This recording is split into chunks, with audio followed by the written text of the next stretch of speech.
Så kommer vi til det næste store event, og det er, at den skal købes. Og det vil vi gerne have Svend Aukjær til, som total hovedsponsor for hele projektet. Og han vil gerne lige have lov at sige et par ord først. Tak.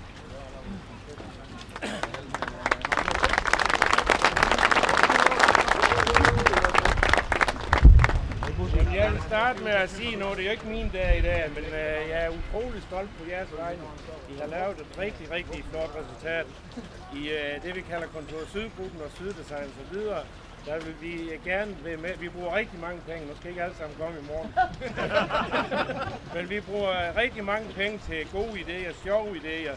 Det der med at sætte en annonce i avisen og sådan noget der, det er ikke sjovt. Men hvis man kan skabe sådan noget, som de her knægte nu har gjort, så er det totalt spændende. Så hvis I har noget, det ligner, men næste gang, så skal den være endnu større, hvis det er nogen, der kommer. Det er sådan, så at Christian, formanden, han sagde, at til at begynde med, der sagde de alle sammen, da vi spurgte om sponsorstøtte, eller blev spurgt om sponsorstøtte, ja, det gjorde jeg også, fordi jeg synes, det løb fuldkommen vanvittigt, det de var i gang med. Og jeg skal sige, at det var Rasmus, det Frikatemmer, og det var Kim, det Frikatemmer. Jeg har lidt samarbejde med de to banditter der. Ikke i privatlivet, men på job. Og på et eller andet tidspunkt, så kunne jeg godt se, at den der idé, den var ikke helt åndssvag, hvis man ligesom skulle støtte noget, der var sjovt og godt. Og så samtidig, så har vi også en skummel tanke. Vi kan jo godt lide at få lidt markedsføring. Så hvis I nu alle sammen bare går ud og køber for 1000 kroner ude i kontoret Syd,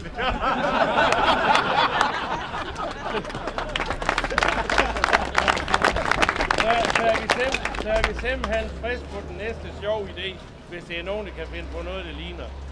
Jeg har så fået, jeg fik sagt rigtig tak til jer alle sammen, for det er rigtig, rigtig flot. Og det er faktisk min nuværende hustru, Jytte, som står der, som skulle døbe båden, fordi hun arbejder i Syddesign, og jeg sidder der kun som bestyrelsesformand. Men bestyrelsesformanden, han har fået lov til ved Jytte og døbe båden i dag. Og jeg kan jo prøve på at gætte, hvad den skal hedde. Den skal hedde Syddesign, for det er dem, der har punktet mest i det projekt, der plus vores andre virksomheder. Så et stort tillykke, og jeg håber, vi får nogle rigtig, rigtig sjove timer. Og så vil jeg næsten stille krav om, hvis I spørger om et sponsorat mere, så skal den ind og ligge ind i havnen i Sønderborg. På Ulkebøl Krigshavn, den er der sgu ikke mange, der kender. Altså udefra. Ja, okay. Man kan ikke have sådan et flot projekt liggende et sted, hvor der ikke er nogen, der kan se det. Og I alle sammen, I kan jo godt nyde at blive set. Sådan op til Ringerine og Pig, de kan forbi og kaj, det er jo ikke helt tosset. Og dem er der altså ikke mange af ude i Ulkebøl Krigshavn. Men et stort tillykke med det, og så vil jeg gå ned og døbe båden. Eller tømmerflåden. Og Jytte vil ikke gøre det, fordi der skal stå de stykker, som er bange for at skære.